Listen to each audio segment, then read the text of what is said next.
En France, certaines disparitions traversent les années, sans jamais livrer la moindre réponse. Pas de vérité claire, pas de corps retrouvé, pas de coupable condamné. Juste des familles qui attendent et des enquêteurs qui se heurtent au silence. Des dossiers qui finissent par sombrer dans l'oubli. Ce soir, on va revenir sur 3 affaires de disparition, parmi les plus troublantes et les plus oubliées. 3 histoires différentes, 3 vies brutalement interrompues, et un même vertige, celui de personnes qui se sont littéralement évaporées. Parfois, à quelques mètres de chez elles, parfois, en pleine routine, sans que personne ne puisse réellement expliquer ce qu'il s'est passé. Dans cette vidéo, nous allons parler de Didier Seignol, de Marlène Marquis et de Yanis Moré. 3 noms que le temps n'a pas effacés pour leurs proches. 3 dossiers qui, malgré les années, continuent de poser les mêmes questions. Qui savait? Qui a menti? Et surtout, qu'est-il réellement arrivé? Installez-vous et replongeons ensemble dans 3 disparitions françaises que le temps n'a jamais vraiment refermées.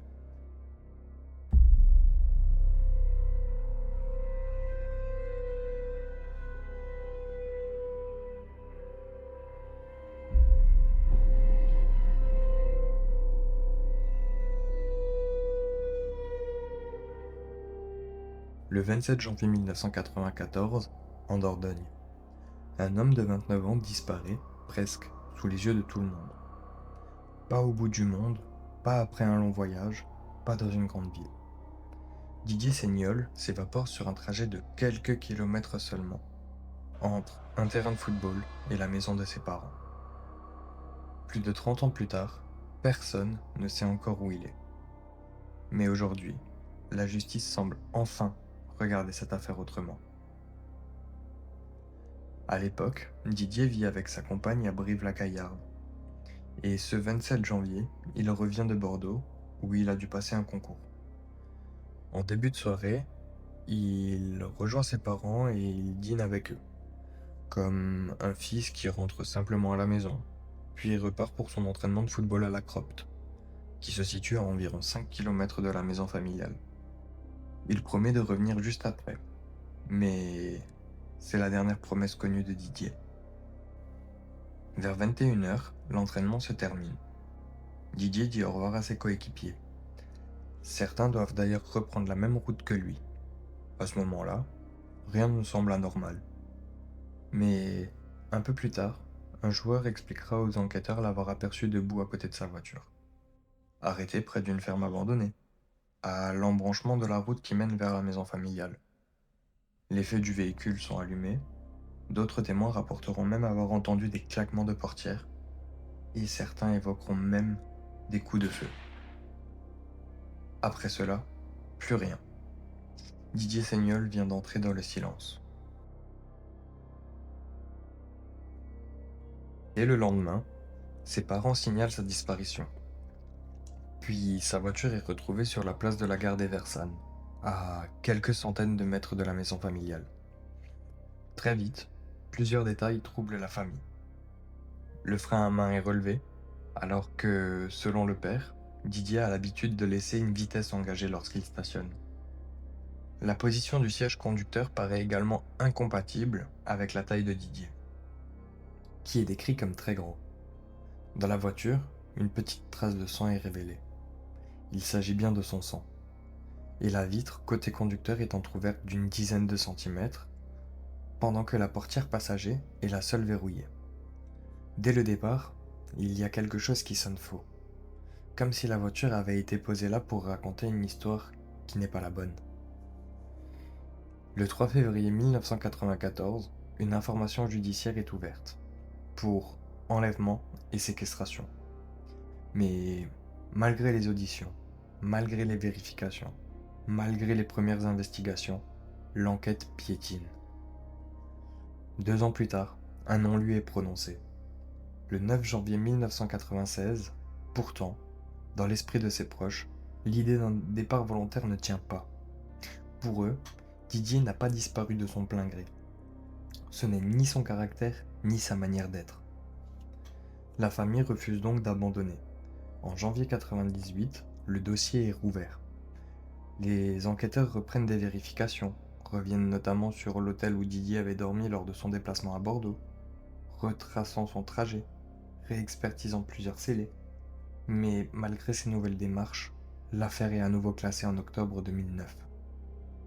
Encore une fois, la disparition reste sans réponse. Encore une fois, le temps passe. Et encore une fois, personne ne sait ce qu'est devenu Didier. En 2013, son père dépose plainte et se constitue partie civile pour tenter de relancer l'enquête. En 2014, lors de nouvelles recherches qui sont menées, un témoignage attire notamment l'attention sur l'ancienne décharge municipale de la Douze, qui n'a jamais été fouillée jusque-là.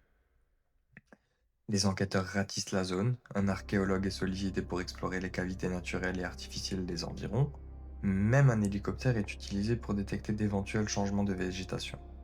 Mais là encore, rien de décisif ne sort de terre. Le père de Didier mourra en octobre 2017 sans avoir su ce qui était arrivé à son fils. Quelques mois plus tard, en février 2018, un nouveau nom lui est prononcé.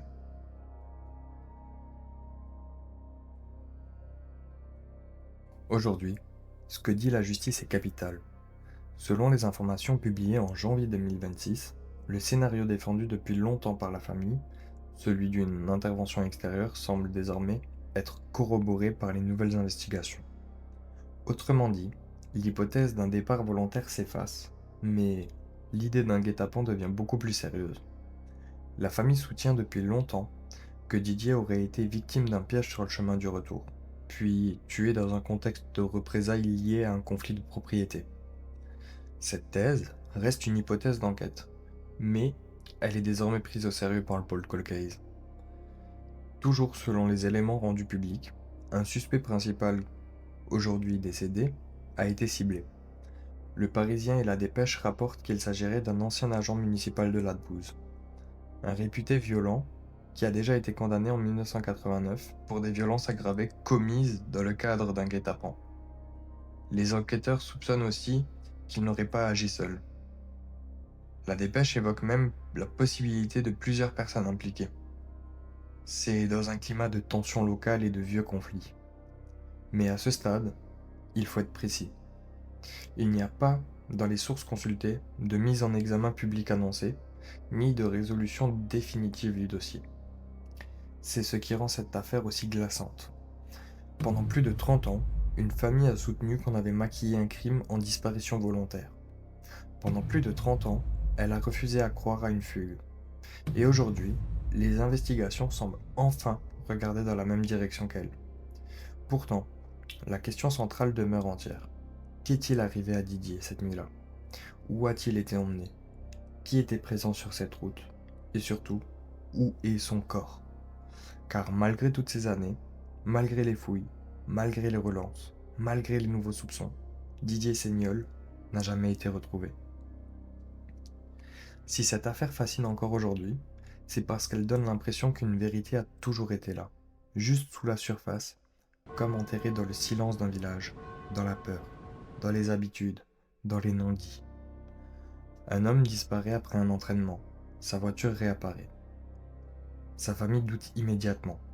La justice hésite pendant des années. Puis, 3 décennies plus tard, le dossier revient à la vie. Et avec lui, cette idée insupportable. Quelqu'un sait, peut-être plusieurs personnes.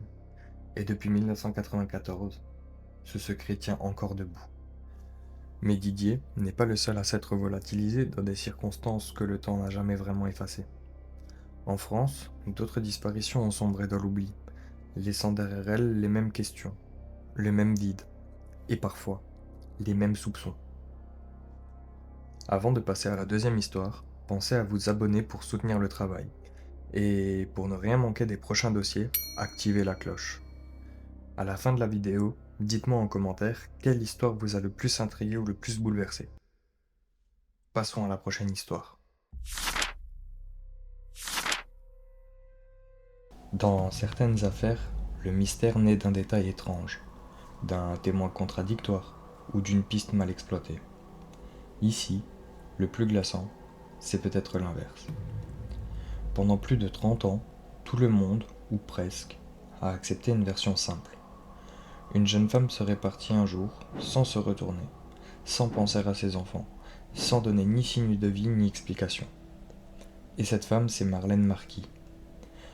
Au moment des faits, elle avait 23 ans, et son histoire est celle d'une disparition avalée et cachée par le silence familial, et qui a été recrachée 3 décennies plus tard par une vérité bien plus sombre. En octobre 1989, dans l'Orne, Marlène Marquis disparaît. À l'époque, elle vit avec son compagnon, Pascal Delaunay, et leurs 2 petits bouts de chou. Ils sont à ce moment-là âgés de 3 ans et 6 mois. Autour d'eux, une version s'impose. Marlène aurait quitté le foyer volontairement. Peut-être pour rejoindre un autre homme, ou refaire sa vie ailleurs, potentiellement dans le sud de la France ou en Espagne. Et c'est là que l'affaire devient presque irréelle. Cette explication va tenir debout pendant plus de 3 décennies. Ce qui choque encore aujourd'hui, c'est que cette disparition n'a, selon les récits de presse consultés, pratiquement pas déclenché d'enquête sérieuse à l'époque. Marlène est décrite comme une jeune mère dont la disparition surprend beaucoup ses proches, mais aucune procédure pénale solide ne vient réellement creuser l'hypothèse d'un crime. Pendant des années, l'idée qu'elle soit simplement partie s'installer ailleurs, comme si l'absence d'une femme pouvait se ranger dans une case et prendre la poussière. Le temps passe, les enfants grandissent avec ce récit, mais à l'âge adulte, ils commencent à douter. En juillet 2021, ils écrivent au procureur de la République pour signaler officiellement la disparition de leur mère. Ils ont fait une demande pour que l'affaire soit enfin prise au sérieux. Les gendarmes vérifient alors un élément fondamental. Depuis 1989, Marlène n'a laissé pratiquement aucune trace administrative ou bancaire. Pas de vraie nouvelle vie, pas de reconstruction visible, pas de signe crédible d'un départ volontaire. Ce doute devient alors une piste, puis une conviction. Une information judiciaire est donc ouverte en avril 2022. Et en mai 2022, Pascal Delaunay est placé en garde à vue. Selon les articles consultés, il finit par faire des aveux circonstanciés assez rapidement. Il explique avoir tué Marlène dans la nuit du 22 au 23 octobre 1989. Ça se serait passé au domicile du couple, suite à une dispute liée à la jalousie. Il indique avoir utilisé le fil du téléphone fixe pour l'étrangler. Toujours, selon ses déclarations rapportées par la presse, il aurait ensuite enterré le corps dans une marnière située à environ 1 km du domicile. L'affaire bascule alors complètement. Ce qui avait été présenté pendant 32 ans comme une disparition volontaire devient donc dans les actes judiciaires un possible féminicide dissimulé. En juin 2022, puis encore plus tard en 2022, des fouilles sont menées avec d'importants moyens pour tenter de retrouver la dépouille. Les gendarmes, des spécialistes, des engins de terrassement interviennent sur la zone indiquée. Mais malgré ces recherches, le corps de Marlène n'est pas retrouvé. Et cette absence de corps ajoute une couche de vertige à l'affaire. On a des aveux, on a un récit et une localisation approximative, mais pas de preuves matérielles définitives venant clore le dossier. Sur le plan judiciaire, le dossier devient alors extrêmement sensible. Au moment des faits, le délai de prescription applicable au meurtre était de 10 ans. En janvier 2025, le parquet de Caen requiert un non-lieu, estimant que les faits sont prescrits. Et en mars 2025, un juge d'instruction prononce effectivement un non-lieu, au motif que la prescription serait acquise depuis bien longtemps. Pour le dire autrement, un homme a avoué avoir tué sa compagne, mais pourrait ne jamais être jugé à cause du temps écoulé. Mais l'affaire ne s'arrête pas là. En mai 2025, la chambre de l'instruction de la cour d'appel de Caen annule ce non-lieu. Selon cette décision rapportée par plusieurs sources, les magistrats estiment que les manœuvres mises en place après les faits pour faire croire à une disparition volontaire ont potentiellement constitué un obstacle insurmontable à l'exercice des poursuites.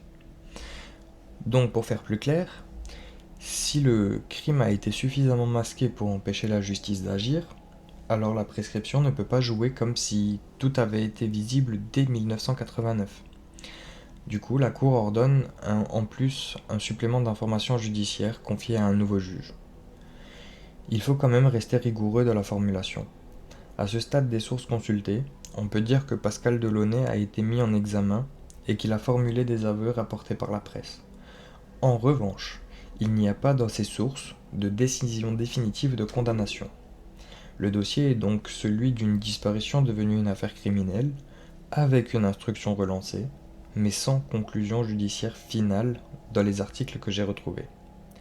C'est important que je vous le dise pour être clair et pour rester carré sur le fond. Ce qui rend cette affaire aussi puissante, c'est la mécanique intime.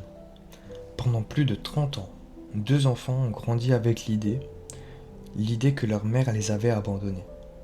Puis, ils ont commencé à s'interroger, à regarder autrement les silences, les incohérences et l'absence totale de traces. Et ce sont eux qui ont remis le dossier en mouvement. Sans leur démarche de 2021, cette histoire serait peut-être encore restée classée, et classée dans la catégorie la plus triste de toutes, celle des disparitions que tout le monde finit par considérer comme normales. Aujourd'hui encore, une question écrase toutes les autres. Où est Marlène Marquis? Parce que même si les aveux ont changé la nature de l'affaire, même si la justice a rouvert la porte en 2025, et même si l'hypothèse criminelle est désormais au centre du dossier, le corps, lui, n'a jamais été retrouvé dans les fouilles rendues publiques. Et tant que ce corps manque, il reste dans cette histoire une forme de disparition pure, presque intacte, comme si le crime lui-même avait voulu continuer à se cacher. Au fond, dans l'affaire Marlène Marquis, ce n'est pas seulement une jeune femme qui est disparue. C'est l'histoire d'un mensonge qui a tenu plus de 30 ans, d'un foyer où la vérité aurait été enterrée en même temps qu'un corps, d'un dossier que personne n'a vraiment voulu voir, jusqu'au moment où ses propres enfants ont forcé la justice à regarder. Et quand une affaire repose sur un tel secret de famille, le plus effrayant n'est pas toujours ce qui s'est passé cette nuit-là. Le plus effrayant, c'est tout ce qu'il a fallu de silence pour que cela tienne aussi longtemps. Et si l'affaire Marlène Marquis raconte comment un crime peut se dissimuler derrière une disparition volontaire, la troisième histoire, elle, nous ramène dans un tout autre cauchemar. Celui d'un enfant disparu, dans un décor rural, sans aucun témoin décisif. Et ça, malgré les décennies. Passons à la dernière histoire de cette vidéo.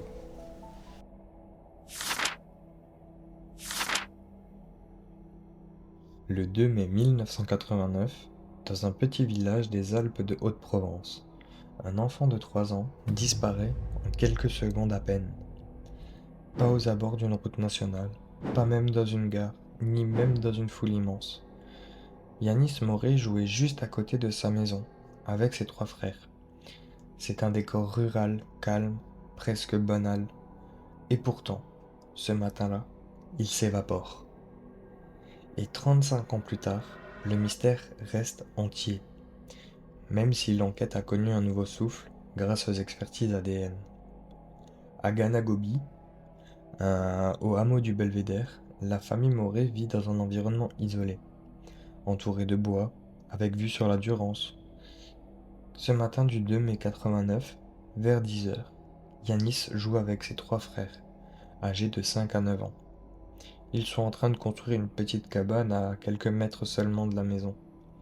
On est donc dans une scène du quotidien absolu, sans signe annonciateur, sans danger visible, sans cette impression que quelque chose d'anormal est sur le point de se produire. Puis, tout bascule très vite.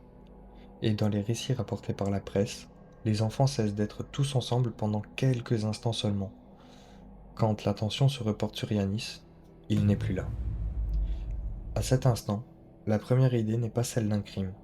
On imagine qu'il s'est égaré, qu'il s'est éloigné un peu trop loin. Les minutes passent, puis les heures, et Yanis reste introuvable. Très rapidement, un dispositif de recherche massif est déployé. Selon les articles consultés, une centaine de gendarmes, militaires, sapeurs-pompiers et bénévoles participent aux battues. Des chiens sont engagés, des habitants des communes voisines viennent aider. Et la mobilisation est importante dans tout le secteur. Pourtant, malgré cette réaction rapide et les moyens déployés, rien ne permet de retrouver l'enfant. Aucun témoin décisif, aucun indice clair, aucun suspect, aucune demande de rançon. Comme si le décor avait avalé Yanis sans laisser de traces. Ce qui rend cette affaire si glaçante, c'est que la disparition se produit à proximité immédiate de la maison, en plein jour, et dans un périmètre ridicule. Et malgré cela, les recherches ne donnent rien. Très vite, plusieurs hypothèses circulent forcément dans les esprits. On parle de fugue, d'accident, d'enlèvement ou de crime opportuniste. Mais la thèse de la fugue paraît faible vu l'âge de l'enfant. Et plus les heures passent, plus une autre idée s'impose. Quelqu'un en a peut-être profité le temps d'un instant pour l'emporter. Pendant plus d'un an, l'enquête piétine. Puis, le 1er octobre 1990, un chasseur fait une découverte troublante dans une zone boisée qui a pourtant déjà été fouillée par les gendarmes. À environ 600 mètres à vol d'oiseau de la maison, il retrouve 2 souliers appartenant à Yanis. Selon les éléments rapportés, ils sont posés côte à côte, lacets défaits. Peu après, d'autres effets personnels sont retrouvés. Une médaille en or, une chaîne, puis des vêtements appartenant à l'enfant. Mais cette découverte ne résout rien, bien au contraire. Elle épaissit encore plus le mystère. Pourquoi ces affaires apparaissent-elles là, des mois après la disparition, et dans un secteur qui a déjà été fouillé? C'est l'une des questions les plus lourdes du dossier. Des récits d'enquête évoquent des vêtements relativement peu dégradés et des éléments pouvant faire penser à un dépôt postérieur aux premières battues. Cela ne constitue pas une vérité judiciaire définitive, mais ça nourrit depuis longtemps l'idée d'une mise en scène ou au minimum d'un déplacement des objets après les faits. Pour une famille, c'est un supplice. Non seulement l'enfant n'est pas retrouvé, mais les seuls signes qu'il a laissés semblent presque raconter une histoire incomplète, voire brouillée. L'affaire marque aussi l'histoire criminelle française d'une façon bien particulière. En 1992, la technique de vieillissement du visage d'enfants disparus, inspirée des méthodes du FBI, est utilisée en France. Et Yanis Moré devient le premier enfant du pays à faire l'objet d'un portrait vieilli projeté à l'âge de 6 ans. Mais malgré cela, l'enquête n'aboutit pas. L'instruction est clôturée en 2001, sans que Yanis soit retrouvé. Et pendant des années, l'affaire reste dans cette zone grise terrible des dossiers non résolus. Pas assez d'éléments pour conclure, mais trop d'anomalies pour oublier. Le nom de Yanis Moré continue pourtant de circuler dans les associations de famille, dans les émissions judiciaires et dans la mémoire locale, parce que certaines affaires refusent simplement de mourir. Et puis, plus de 30 ans après, la science redonne un souffle inattendu au dossier. RTL révèle qu'en 2022, la mère de Yanis, Pascaline Moré, est informée de manière confidentielle de la reprise des investigations. Le procureur de Digne-les-Bains déclenche une enquête préliminaire centrée sur l'analyse scientifique des scellés. Les vêtements et pièces conservées sont réexpertisés. Les spécialistes parviennent à isoler plusieurs profils génétiques masculins. Selon l'avocat de la mère, 2 ADN masculins distincts auraient été identifiés. Toujours selon RTL et l'avocat de la famille, l'un de ces profils aurait conduit les enquêteurs jusqu'en Grande-Bretagne avec une correspondance génétique partielle. Mais les traces seraient trop incomplètes pour permettre une identification décisive. Aujourd'hui, l'affaire Yanis Moré reste donc celle d'un enfant disparu, à quelques mètres seulement de sa maison, sans témoin fiable, sans corps retrouvé, et avec des effets personnels réapparus dans des conditions troublantes. C'est aussi le portrait d'une mère qui, selon les sources récentes, n'a jamais cessé d'espérer ni de se battre. Et c'est peut-être ce qui frappe le plus dans ce dossier. Le temps n'a pas effacé la douleur, il l'a simplement rendue plus silencieuse. Si cette affaire touche autant, c'est parce qu'elle détruit une idée rassurante, celle qu'un enfant est en sécurité quand il joue juste devant chez lui. Yanis n'a pas disparu dans un ailleurs lointain. Il a disparu dans le cercle le plus proche, le plus familier et le plus banal de tous. Et quand un enfant peut se volatiliser ainsi, à quelques mètres de sa maison, ce n'est pas seulement une enquête qui commence, c'est un doute qui s'installe pour toujours. Au fond, le dossier Yanis Moré est l'un des plus cruels qui soit, parce qu'il n'offre ni scène de crime claire, ni chronologie complète, ni coupable identifié, ni sépulture. Seulement un vide. Un vide de quelques secondes, devenu un gouffre de plusieurs décennies. Et même si les expertises ADN ont rouvert un peu la porte, la question centrale, elle, n'a jamais changé. Qui a pris Yanis Moré? Et qu'est-il devenu? Le mot de la fin pour cette vidéo. Didier Seignol, Marlène Marquis, Yanis Moré. Nous avons 3 cas, 3 disparitions et 3 contextes différents. C'est les 3 silences qui ont traversé les décennies. Dans l'une, une famille a toujours refusé de croire à une disparition volontaire. Dans l'autre, un mensonge aurait tenu plus de 30 ans avant de fissurer. Et dans la troisième, c'est un enfant qui se volatilise à quelques mètres seulement de sa maison. Ce qui relie ces affaires, ce n'est pas seulement le mystère. C'est aussi cette impression terrible qu'avec le temps, certaines disparitions finissent par sortir du regard public. Comme si l'absence devenait normale. Comme si le silence pouvait remplacer la vérité. Mais pour les familles, rien ne s'efface. Le temps ne referme pas ses dossiers, il allonge seulement l'attente. Et derrière chaque cold case oublié, il reste toujours la même question. Insupportable, brute et sans détour. Que s'est-il vraiment passé? Merci d'avoir regardé cette vidéo jusqu'au bout. Abonnez-vous pour soutenir ce travail, activez la cloche pour ne pas manquer les prochains dossiers et dites-moi en commentaire quelle affaire vous a le plus marqué. Parce que tant qu'on continue d'en parler, ces histoires ne disparaissent pas tout à fait. C'était le confesseur. Sous serment, je vous livre les faits.